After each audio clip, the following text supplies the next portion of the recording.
নমস্কার বন্ধুরা, কেমন আছো সবাই? আশা করি যে যেখানেই আছো আপন আপন কর্তব্যগুলোকে ভালোবাসা, সততার সাথে সম্পূর্ণ করার আপ্রাণ চেষ্টা চালিয়ে যাচ্ছ। আর আমিও চেষ্টা চালিয়ে যাচ্ছি। আমরা আমাদের এই সাধনায় মা-বাবার আশীর্বাদে, গুরুর কৃপায় আর পরমেশ্বরের ইচ্ছায় সাফল্য লাভ করব। তো সেই শুভ কামনা নিয়ে এসো আজ শুরু করি। আসলে আজ মনটা বড় অস্থির।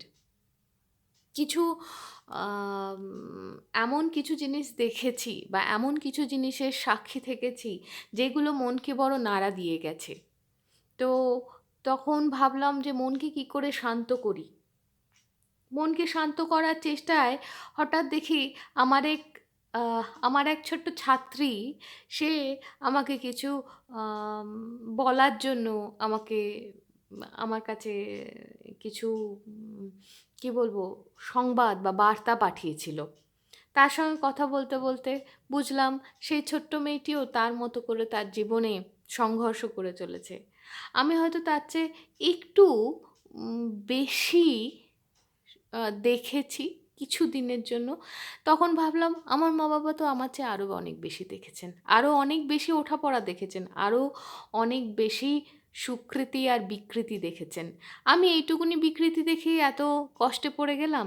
তার চেয়ে চলো না দেখে নিই আ কতগুলো সুকৃতি আছে আমাদের চারপাশে, সেইগুলোর উপরেই বরঞ্চ মনোসংযোগ করি। তো সেই ভাবতে, ভাবতে ভাবলাম অনেকগুলো মঙ্গলবার তো তোমাদের জন্য বাংলায় লেখা বৈজ্ঞানিক কোনো আ সংকলন নিয়ে আসিনি। আর অনেক দিন হলো আমরা পড়ছি আচার্য জগদীশচন্দ্র বসুর আ কিছু লেখা, তাই তো? তো আজ দেখলাম এর আগে শেষ যে সপ্তাহে আমি পড়েছি তখন নিবেদনের শেষ পর্বটা পড়েছিলাম। তো দেখতে গিয়ে দেখলাম সুন্দর একটা লেখা, ছোট্ট একটুখানি লেখা, এক পাতার একটা লেখা রয়েছে, তার লেখা 'দীক্ষা'। আচার্য জগদীশচন্দ্র বসুর লেখা 'দীক্ষা'। এসো শুরু করি। আমরাও তো তার ছাত্র, তারই পথ চলা দেখে, দেখে আমরাও শিখছি। তো দেখি না তিনি ছাত্রদের জন্য বয়েস, গোত্র, গোত্র বলতে কোন গোত্রের বা কোন পর্যায়ের ছাত্রছাত্রী সেই নির্বিশেষেই আপামর ছাত্রছাত্রীদের জন্য তিনি যা বলে গেছেন সেই দীক্ষার আ পথ প্রদর্শনী দেখি না আমাদের কিছু সুবিধা হয় কিনা। তাই আজ চলো শুরু করি। দীক্ষা, লেখক আচার্য জগদীশচন্দ্র বসু। আমরা সকলেই শিক্ষার্থী। কার্যক্ষেত্রে প্রত্যহই শিখিতেছি, দিন দিন অগ্রসর হইতেছি এবং বাড়িতেছি। জীবন সম্বন্ধে একটি মহাসত্য এই, যেদিন হইতে আমাদের বাড়িবার ইচ্ছা স্থগিত হয় সেদিন হইতেই জীবনের উপর মৃত্যুর ছায়া পড়ে। জাতীয় জীবন সম্বন্ধে একই কথা। যেদিন হইতে আমাদের বড় হইবার ইচ্ছা থামিয়াছে সেদিন হইতেই আমাদের পতনে সূত্রপাত হইয়াছে। আমাদিগকে বাঁচিতে হইবে, সঞ্চয় করিতে হইবে এবং বাড়িতে হইবে। তাহার জন্য কি করিয়া প্রকৃত ঐশ্বর্য লাভ হইতে পারে একাগ্রচিত্তে সেই দিকে লক্ষ্য রাখিবে।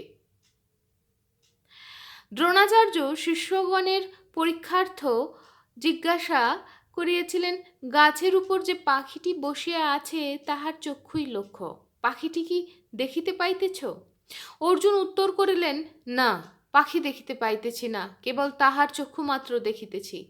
এইরূপ একাগ্র চিত্ত হইলেই বাহিরের বাধা বিঘ্নের মধ্যেও অবিচলিত থাকিয়া লক্ষ্য ভেদ করিতে সমর্থ হইবে। তবে সেই লক্ষ্য কি? লক্ষ্য শক্তি সঞ্চয় করা, যাহা দ্বারা অসাধ্য সাধিত হয়। জীবন সম্বন্ধে পরীক্ষা করিয়া দেখা যায় যে শক্তি সঞ্চয় দ্বারাই জীবন পরিস্ফুটিত হয়, তাহা কেবল নিজের একাগ্র চেষ্টা দ্বারাই সাধিত হইয়া থাকে। যে কোনরূপ সঞ্চয় করে না, যে পরমুখাপেক্ষী, যে ভিক্ষুক, সে জীবিত হইয়াও মরিয়া আছে। যে সঞ্চয় করিয়াছে সেই শক্তিমান, সেই তাহার সঞ্চিত ধন বিতরণ করিয়া পৃথিবীকে সমৃদ্ধশালী করিবে। কে এই সাধনার পথ করিবে? এজন্য কেবল অল্প কয়েকজনকেই আহ্বান করিতেছি। এক বৎসরের জন্য নহে, সমস্ত জীবন ব্যাপী সাধনার জন্য। দেখিতেছ না ধূলিকণার ন্যায় কীটের ন্যায় নিয়ত কত জীবন পেষিত হইতেছে। ভীষণ জীবনচক্রের গতি দেখিয়া ভীত হইয়াছে, স্বভাবের নির্মম ও কাণ্ডারহীন কার্যকারণ সম্বন্ধ বুঝিতে না পারিয়া ম্রিয়মাণ হইতেছে। কিন্তু তোমাদেরই অন্তরে দৈব দৃষ্টি আছে, তাহা উজ্জ্বল করো। হয়তো প্রকৃতির মধ্যে একটা দিশা, একটা উদ্দেশ্য দেখিতে পাইবে যে এই বিশ্ব জীবন্ত জড়পিণ্ড মাত্র নহে, তাহার আহার উল্কাপিণ্ড, তাহার শিরায় শিরায় গলিত ধাতু স্রোত প্রবাহিত হইতেছে। সামান্য ধূলিকণাও বিনষ্ট হয় না, ক্ষুদ্র শক্তিও বিনাশ পায় না, জীবনও হয়তো তবে অবিনশ্বর। মানসিক শক্তিতেই জীবনের চরমোচ্ছ্বাস। দেখো, তাহারই বলে এই পূর্ণ দেহ সঞ্জীবিত রহিয়াছে। সেবা দ্বারা, ভক্তি দ্বারা, জ্ঞান দ্বারা মানুষ একই স্থানে উপনীত হয়। তোমরাও তাহার একটি পথ গ্রহণ করো। জীবন ও তাহার পরিণাম, এই জগৎ ও অপর জগৎ তোমাদের সাধনার লক্ষ্য হোক। নির্ভীক বীরের ন্যায় জীবনকে মহাহবে নিক্ষেপ করো। বসু বিজ্ঞান মন্দিরে ছাত্রদের উদ্দেশ্যে ভাষণে আচার্য জগদীশচন্দ্র বসু সকলকে এই দীক্ষার বাণী শুনিয়েছিলেন। আজ সত্যি বলছি, এই লেখাটার বড্ড বেশি দরকার ছিল। আশা করি আমার এই ছোট্ট প্রয়াস, এই ছোট্ট ক্ষুদ্র প্রচেষ্টা তোমাদেরকেও কোথাও না কোথাও, কোনো না কোনোভাবে রাস্তা দেখাবে।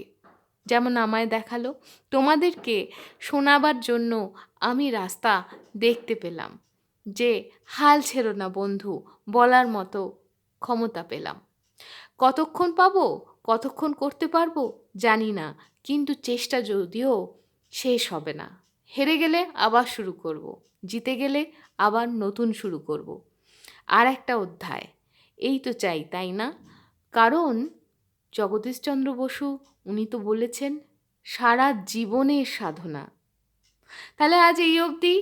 আশা করি আমরা আমাদের এই সাধনায় পরমেশ্বরের কৃপায়, তাঁর ইচ্ছায়, মা বাবার আশীর্বাদে, গুরুর আশীর্বাদে সাফল্য লাভ করব। তাহলে আজ আসি, টাটা।